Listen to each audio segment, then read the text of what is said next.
jumping. Everybody got... By the end of the 60s, the music of downtown Kingston had not only taken over Jamaica, but stormed the charts in Britain. The 70s saw a revolution in Jamaican music, where a generation of artists, led by Bob Marley, driven by Rastafari, and inspired by the teachings of Marcus Garvey, wrested control of the business and produced the rebel sound of roots music. The Rastaman is talking about Marcus Garvey, Haile Selassie, and want to go to Africa. That is the future. Rasta is the future. It spread across the globe, and its legacy is the backbone of popular music today. Jamaican patois, dreadlocks, DJs, dub, versions, remixes, and even rap music. King, for DJ, you are the teacher. The first DJ that ever made a #1 song by rapping, talking. Dub is the foundation of reggae music. If you don't like the dub, trust me, you might not like the finished product.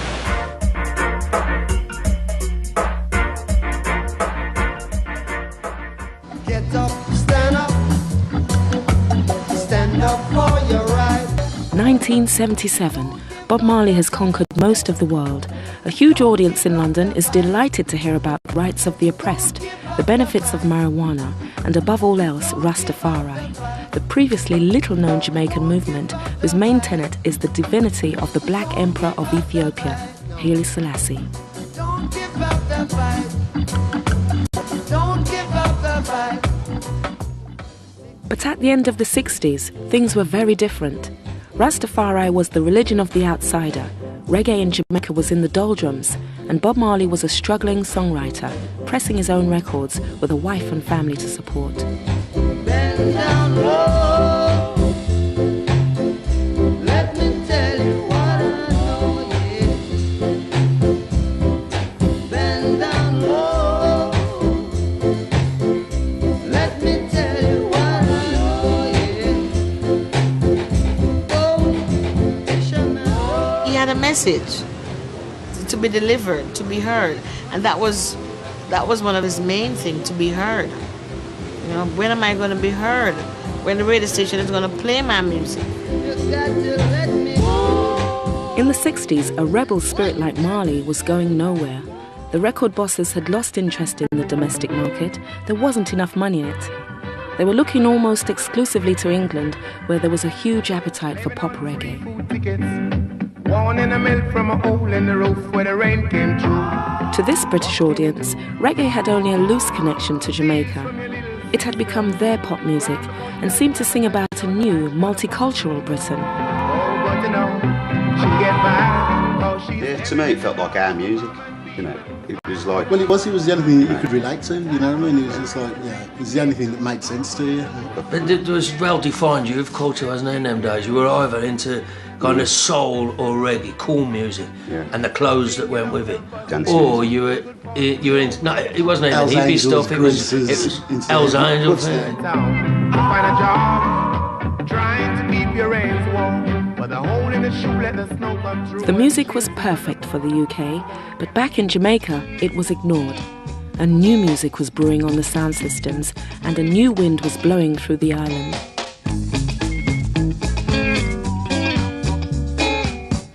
A serious economic downturn had actually made most people's lives worse in the 10 years since independence. Colonial oppression had been replaced by economic depression. No plane not flying over, dropping that. See some kids outside, like, they be like, Mr. B, we're gonna cook our food. You know, they need $20 more to get the saltfish. And it's true. And you see 50 of them, and that's what they're gonna cook, that's their dinner. Enough of them now, no mother, no father, gunman. Some of them have father, bad boy and dead. You know, so hungry Jamaicans, hungry drive. My crew was little crew, cause we used to undance. We were like crashers of dance. You know, we crash dance, we crash wedding. We're not invited, we eat off the food, you know. So we heard, as kids, we heard about the sound that could take the voice out of music. So we all got together and went to this place called OK Ram Jam Club to hear the sound that could take the voice out of music. They called this versions or dub, the first craze to sweep downtown for years. It was recycled instrumentals of old rocksteady hits. there's no vocals. So you're walking around or you're drinking your beer or you're burning your spliff or whatever. You know, you're in a totally different atmosphere. Dub is reggae karaoke. The whole crowd get so interested and start sing over the rhythm, and the DJ have to play it around 5 times. Next up were the DJs, the flamboyant frontmen who realised that with these backing tracks, you could do more than just introduce. The first 2 songs, which is With the Town and Tell the People, on the station Rule the Nation with version.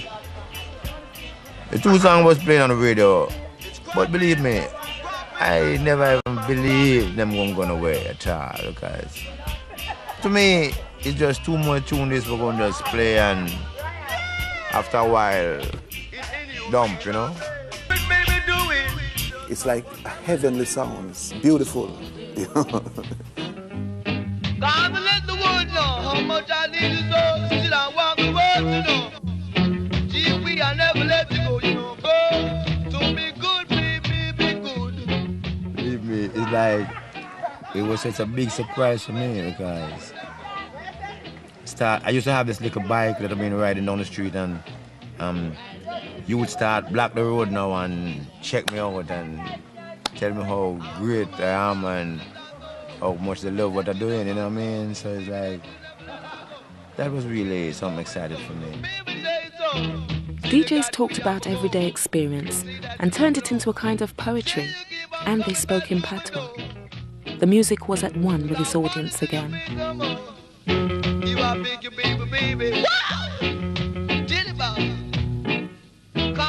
The principles that are used in hip-hop and rap today are the same principles that were used in the originals in the 60s, when the likes of a Count Machuki and a Daddy Roy talked over the dubs. They'd say simple stuff started off. Great talk! This station rule it, you know? And that principle was passed down to the child. The mother reggae passed it on to the child called hip-hop. Bottom line.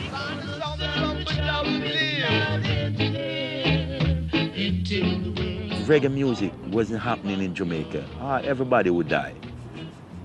Because reggae music is a sort of encouragement, it's a prayer that even when they don't have no food, you know, even, listen this, even when you're in your house hungry and you know say you're gonna die, and a man say to you that, listen man, just pray, keep it up. You're gonna be all right. The doctor said that, said just like reggae music.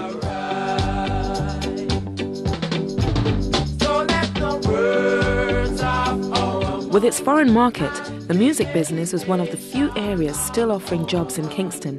It became a magnet for people from all over the island. Most of the artists that we have don't come from Kingston, you know, they're out in the country.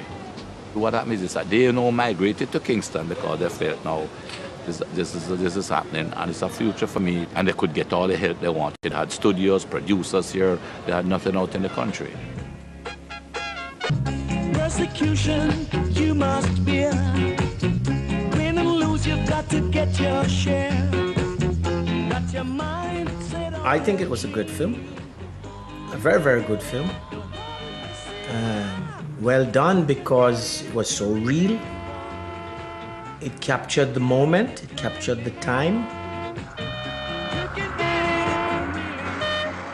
Many rivers to cross, but I can't seem to find my way over. On its international release, The Harder They Come would go on to have a major role in the spread of reggae around the globe. But it also appealed to the domestic audience. They saw something of their own lives in this story of the power wielded by the old guard of record producers who ran the business and who was stifling the new voices downtown.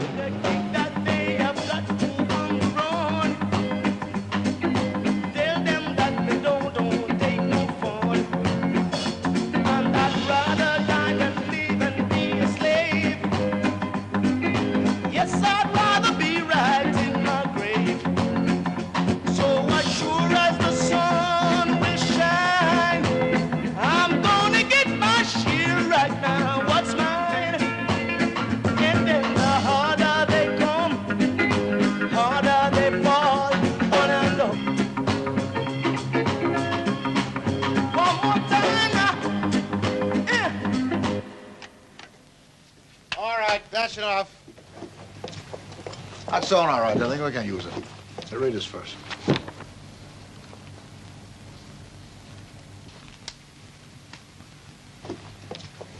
What's the meaning of this, sir? I mean, you get $20 for the record. $20, sir? That don't sound right. In fact, the big producers were under threat. I don't think I'm signing this for $20, you know, sir. And it was the forces brewing downtown, operating outside the established channels, that would take over, recycling the old music and rhythms into something new and exciting. Out with the bass. Give me some piano.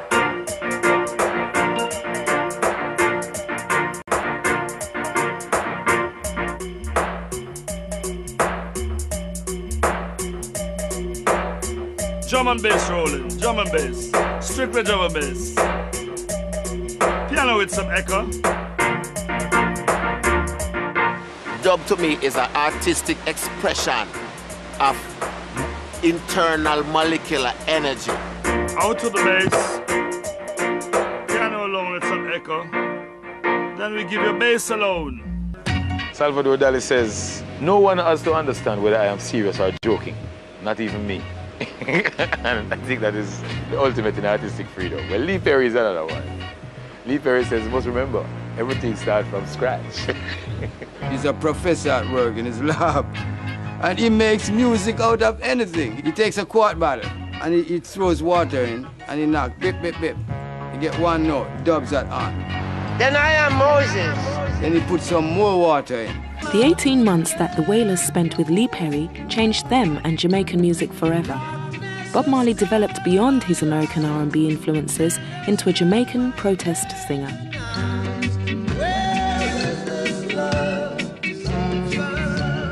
The different struggles that we've been through motivated us to accomplish what we have accomplished.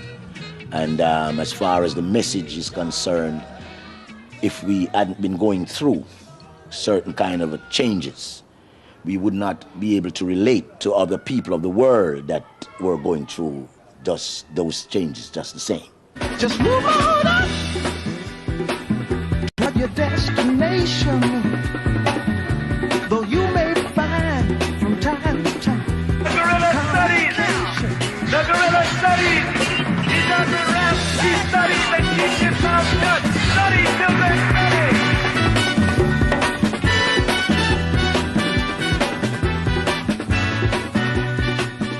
What he wrote about early was political, but Jamaican, localized. Then you saw that power in 1969 when all of these things started to emerge. And you're gonna write revolutionary songs. I mean, a guy like Bob Marley, prolific songwriter, can write a revolutionary song every day. That's how he thought.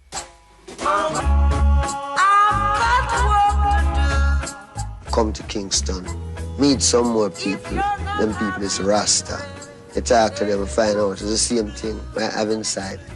It's the same thing. How old were you when this started to happen? This is about 17, 18, you know. I find out that the same thing when I deal with the same thing where the Rasta man talk about. So that is how I could identify myself as a Rasta. By not changing, you know.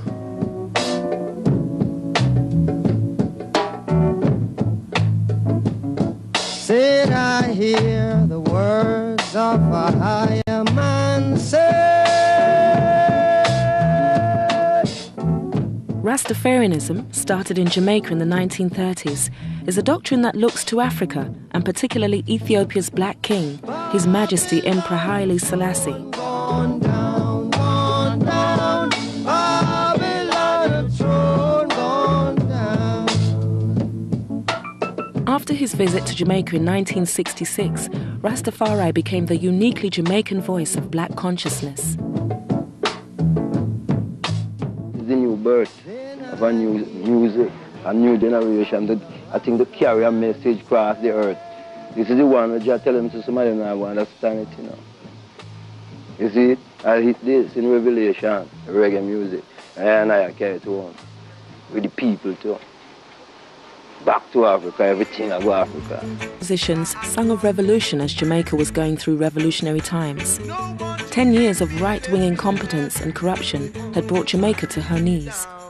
The opposition came in the shape of radical young lawyer Michael Manley. His socialist message was one of economic self-sufficiency and independence from America. The Jamaican music that is emerging in the whole reggae phenomenon is one of the most tremendous political forces in this country, because it's a tremendous force for change. It is the first real people's language that has emerged, in which people are singing of their woes, their tragedy, their despair, and are forcing this society to understand. The hopes for Michael Manley were mirrored in The Harder They Come and became an international story when the film was released abroad in 1972. Harder They Come is really about, can the little man get through? Can a poor man get through? It's a story of an illusion, that the promise of the city was a very cruel illusion, because somebody like Ivan coming to the big city, full of, you can get it if you really want. Well, the fact is, you can't get it if you really want, no matter how hard you try. You know, a dream will not see you through. Jose, you looking for me? I come to shoot your blood. The tail end of the hippie movement in the world. So they also could identify with that wherever, you know. This guy who was rebelling against the system, and that, yeah, all of that was very, very strong. Chemical was very strong. The Harder They Come went on to become a huge hit. It brought Jamaica's music to the world and looked like making Jimmy Cliff into the first global reggae star.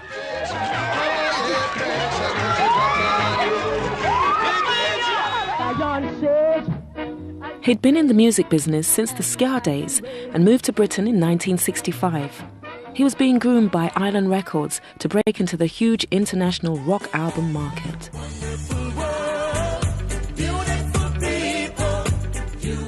Jamaican music was rather like R&B music, because nobody went to make an album. They made a collection of songs, one after the other, to try and be singles, and then they'd gather them all up and put them out on a record. But he made what I consider to be the first Jamaican album, an idea as an album, which was called Wonderful World, Beautiful People. But we just didn't make it.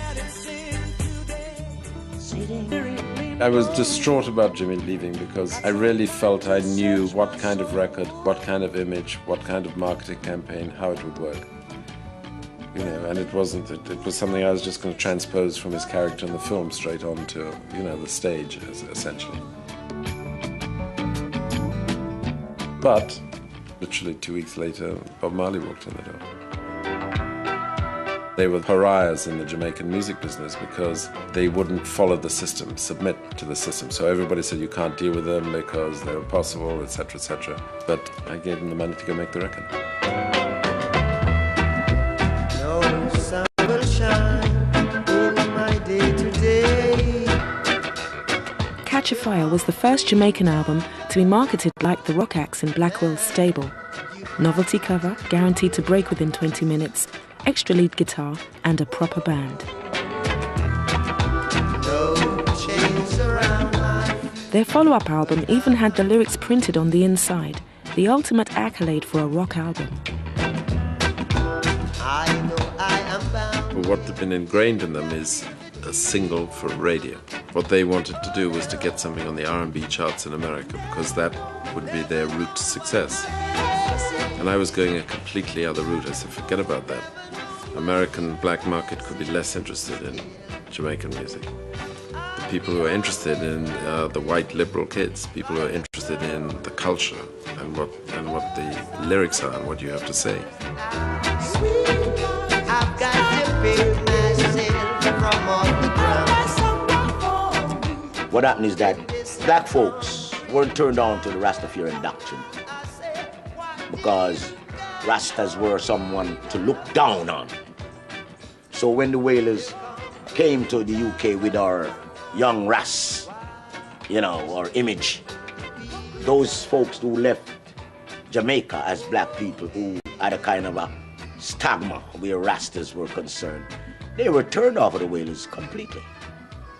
It's because the Beatles had an image that was left in the minds of the white folks in London that said a lot of hair on their head that caught an attention for the Wailers. The hippies loved us. And all those hippies now are dreadlock people hailing Haile Selassie. Rastafari.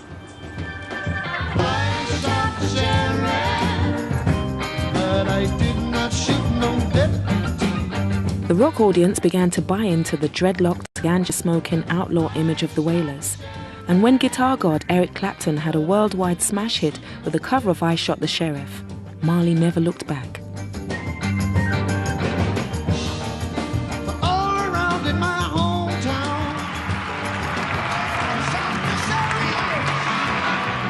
Marley's success took roots music out of Jamaica and made it known across the globe.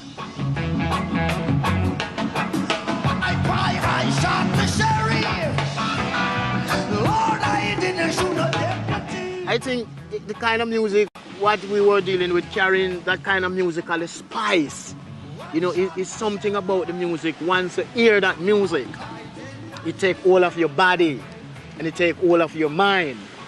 You know, it take all of your thought, it take all of everything, you know, based upon you as an individual, or the people, or a person. You know, the music, it's something like a gravity, like a magnet. It insists to hold on to you. The Mighty Diamonds, the Gladiators and Culture all had success in Britain as a new generation of fans got to grips with mysteriously named artists like Ijaman Levi, Iroy and Prince Farai. The language of Rastafari was now for sale on your local high street. I will sing unto the Oja among the nations, for thy mercies are higher than the heaven above, and the truth reaches out into the land. A fool says in his heart there is no God. The foolish say, fool says in his heart there is no God. For the wise men reach out. Bill now like all the house of Jade. Because the Jade them love it. And you know then the daughter them must scrub it and start flashing nuts now.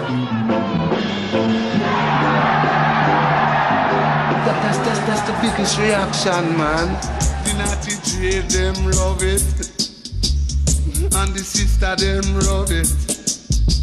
Canati Jade like Jade, move ya down in the house of Jade. Canati Jade like Jade, I am a Rasta man. down in the house of Jade. In and him gone so, and him kick so him pass so. In the early 60s, no, them time the people no like no Rasta at all. People on the whole don't like your family's Rasta, you know?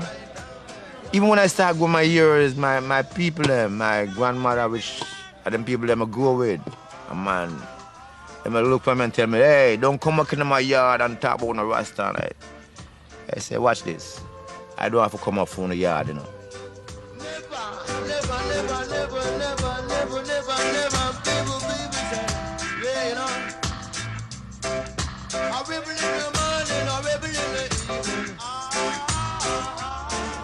Culturally, the influence is so strong that now, you know, the international recognition, the recognition by the intellectuals is there now that this is a resistance movement that use a very unique way of expressing their truth. So do you remember the days of slavery?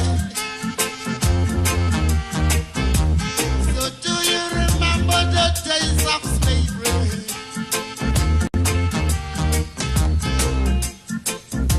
And the Beatles, the Beatles. As roots and Rasta became widespread across the island, Jamaica began to sing about its past.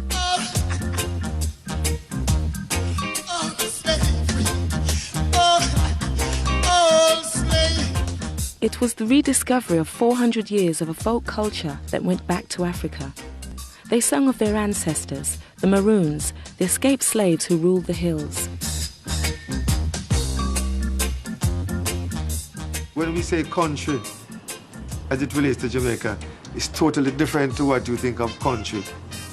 It's a weary kind of thing. And these people are people who have to climb hills to plant their food, bring home woods for fire on their heads, crocus bags of food on their backs, and they have to come home and fetch water to be able to cook. So I'm telling you that my exposure to the country was like I dealt directly with the relics and slave retentions. Well, my family, my mother's mother, is a direct descendant from the Maroon. Well, the Maroon rebelled against the British, and they were also ancient people from Africa who brought ancient traditions over here and still maintain certain traditions like the Jankono and certain festivities that are linked direct to the motherland. It's coming from a country where you learn the things like you don't learn to depend on family and all of that, you know. You go out and you plant your own corn and you watch the corn grow. When corn grow, you pick your own corn, you know what I mean? Yes. All of them fruits on them tree, you can get them, you know? So... It's a little different, though, in town. Yeah. You know, you got to do different things to eat, eh? Well, when you're in a city, it's a whole different ball game, you know? One day you are dreadlocks. The locks are very dramatic to look at from a theatrical point of view. It's marvelous, you know. It's very exciting. But I would imagine that if you were an employer who has been brought up in a tradition of a tidy-looking staff who is there to meet the public, that there might be a sort of hesitancy about employing a person who insists on appearing in that way. Somewhere along the line, them lose it. Them lose it somewhere and gone back, right back, and then them lose. There's something about politics that change even God into devil. And if a righteousness, yes, a righteous faith, melt away,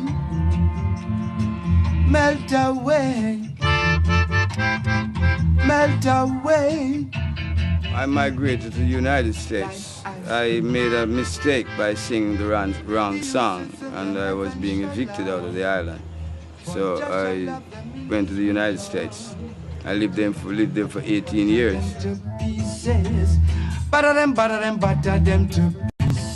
The rude boy gangs of the 60s were now the henchmen of the political parties. Dabbling in politics became a dangerous game for independent voices like Rasta. Violence is destructive and degrading. Please help in every possible way to make this general election campaign a peaceful one.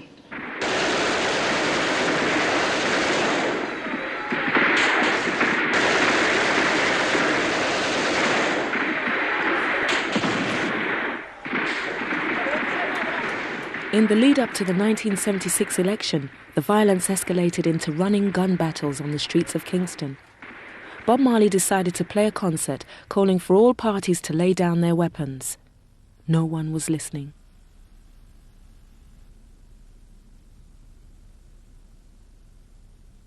I'm said lodge inside there. Yeah? Yeah.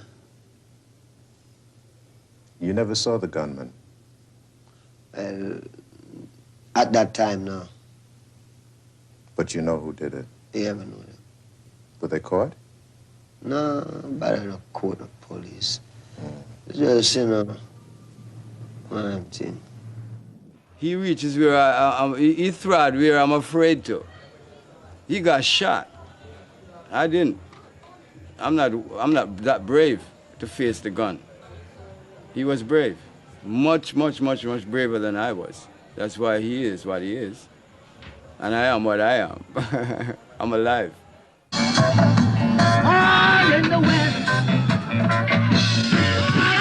The concert took place 2 days after the shooting.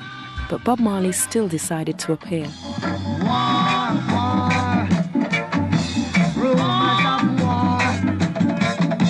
Until that day, the African continent will not know peace. We Africans will fight, we find it necessary. We know we shall win.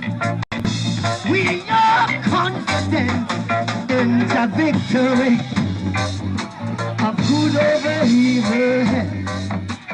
The shooting and concert effectively turned Bob Marley into a prophet for his millions of fans around the world. But Marley lived in Kingston, and he could see when things were too hot. He was out of Jamaica within 2 weeks and didn't come back for 18 months. So you must respect your brother. He moved to London, where he found a vigorous roots scene. There was a serious identification crisis happening in Handsworth and in various black communities throughout England at the time. It was a case where we had parents coming from Jamaica that never told us about the history of Jamaica. You know, we were learning about ourselves through the music, because we definitely weren't learning it at school. So we sort of gravitated more to the music. At the time, it was a lot of Bob Marley songs played, the Abyssinians played, and Burning Spear. It was 1977, and visiting roots bands found themselves with a massive new British audience, punk rockers.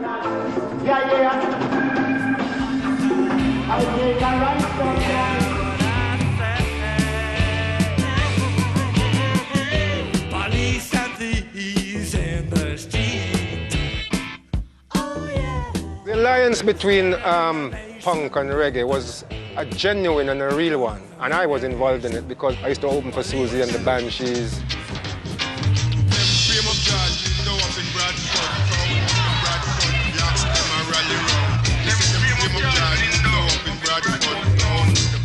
Both reggae was the music of rebellion and punk was the music of rebellion. So it was black and white working class culture showing some solidarity with each other.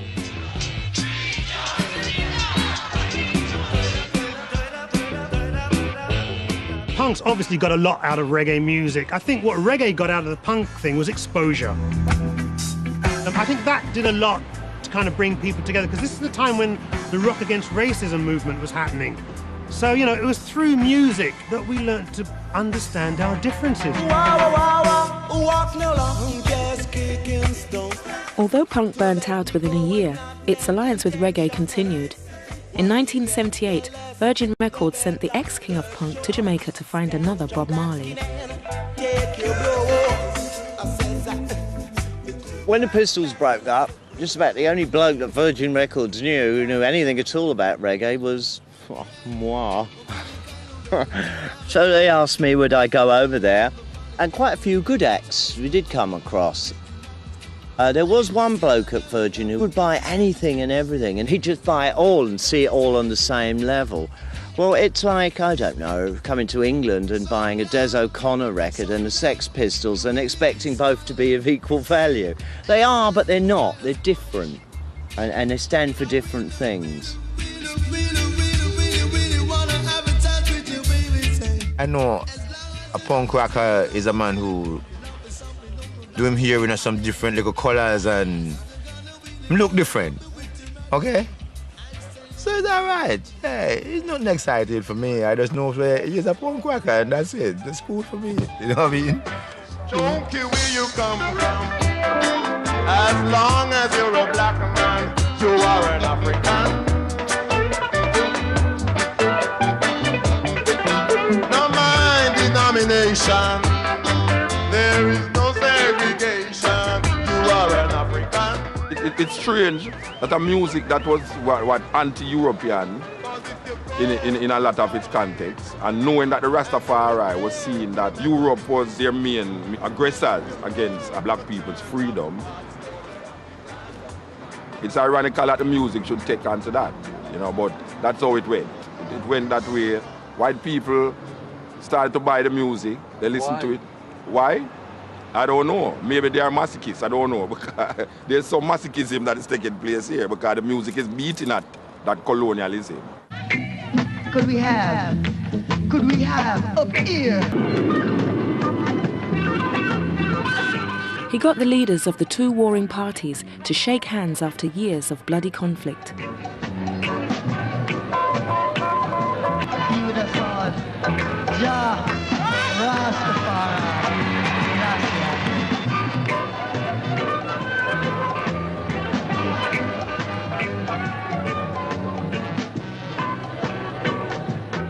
Marley's message gave a voice to black civil rights around the world. But for a large, more affluent part of the black British audience, it was all starting to sound a little like ancient history. Money in my pocket, but I just can't get no love. Oh no. Money in my pocket, but I just can't get no love. Kids over here have got no relationship with a traditional thing in the West Indies. So, you know, they don't know nothing about the West Indies. All they're interested in is what's happening with them, with life in England, growing up in England. Black Britain came up with their own unique sound. They called it Lovers Rock. This time it was women who took centre stage.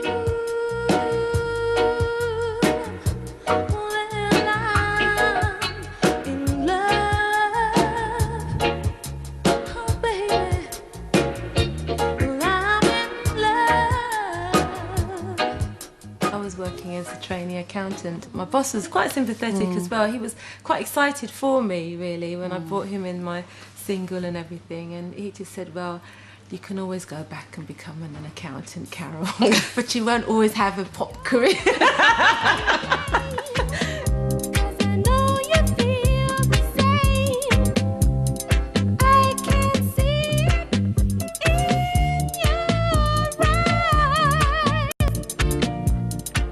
When you had music that was made by people like us. So they were all like real people that you could identify with, which is hard. I saw Janet Kay and John Lewis with my mother. So, you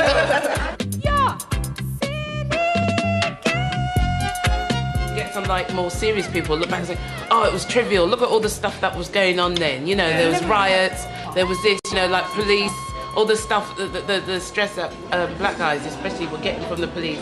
Where was you had no hint from those records that was going on. It was almost like you know what it was, little happy bubble. It's like escapism. Lovers Rock took a hold of a generation of black British women. Even now, it still pulls a full house.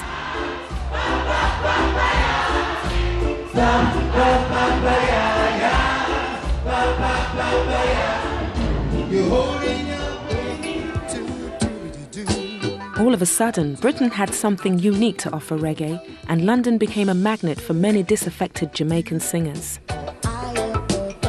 I was that guy who wanted to do soul music too in Jamaica. They say, no, you can't do soul music, you're still out. You know. When we come to England, the atmosphere is different. When I chill out, you know what I say? So we can start, I figured out how to how to make all that me wanted to make in Jamaica that they wouldn't have it.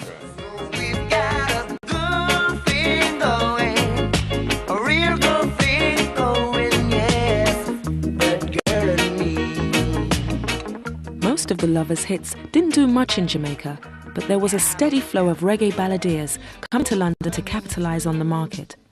Gregory Isaac spent so much time in the UK, he may as well have moved over. Tell her it's a case of emergency. There's a patient by the name of Gregory. Night nurse. I like it. You have a girl named Janet Kay, and those times you have a group named 15, 16, and 17.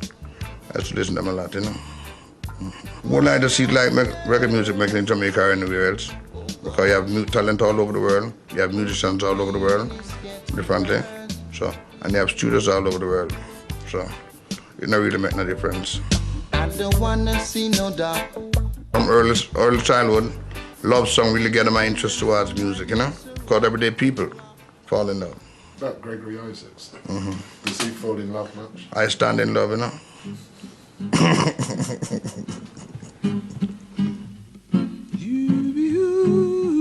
Hold on, come again. By the late 70s, British lovers rock had become a major influence on Jamaican singers. When Dennis Brown decided to set up his home in the UK, and he was the cream of lovers singers, that golden voice, you know. And when he came here and then he opened up his record label, and I thought, whoa, wicked. Have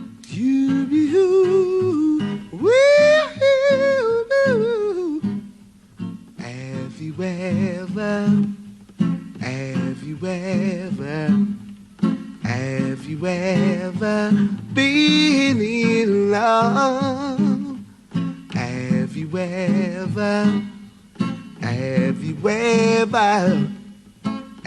you ever been in love before?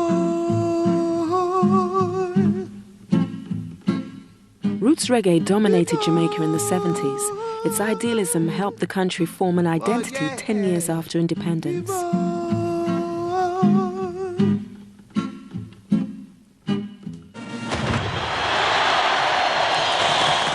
So when Britain returned its last colony in Africa to its rightful owners in 1980, the locals only wanted to hear one man. Bob Marley had finally gone back to Africa. We got to fight it for our eyes. Not to mash it in a Zimbabwe. Put the treaty, put it in a Zimbabwe. Africans are liberate Zimbabwe. I liberate Zimbabwe. What makes Bob Marley is Rastafari. Why was Bob Marley saying the things that he was saying?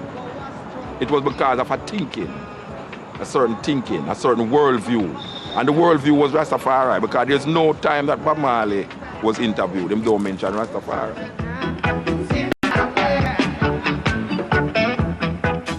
But what few people knew was that Bob Marley was dying of cancer. Roots was on the wane, and a new form of Jamaican music was brewing in the dance halls of Kingston. And unlike Roots, it would storm America.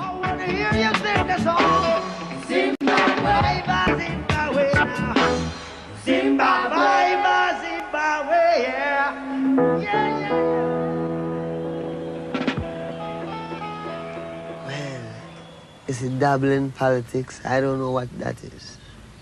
You see, stand up and talk for my rights. I know what that is.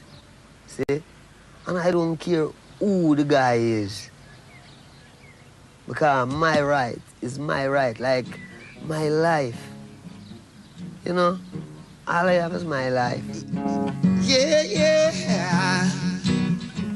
All pirates, yes, they rob I.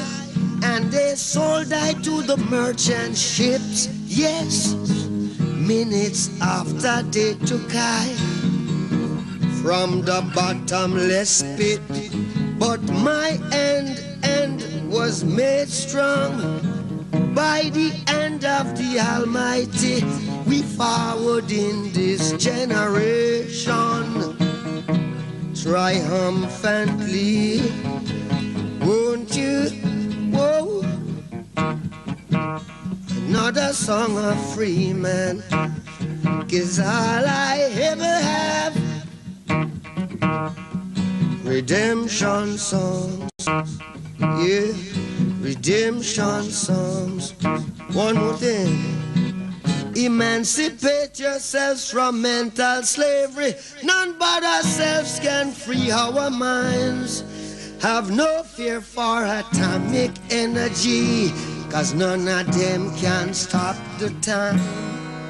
How long shall they kill our prophets while we stand aside and look?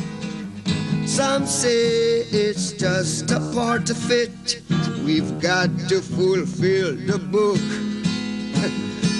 Would you help to sing another song of freedom? All I ever have. Redemption songs. Redemption songs.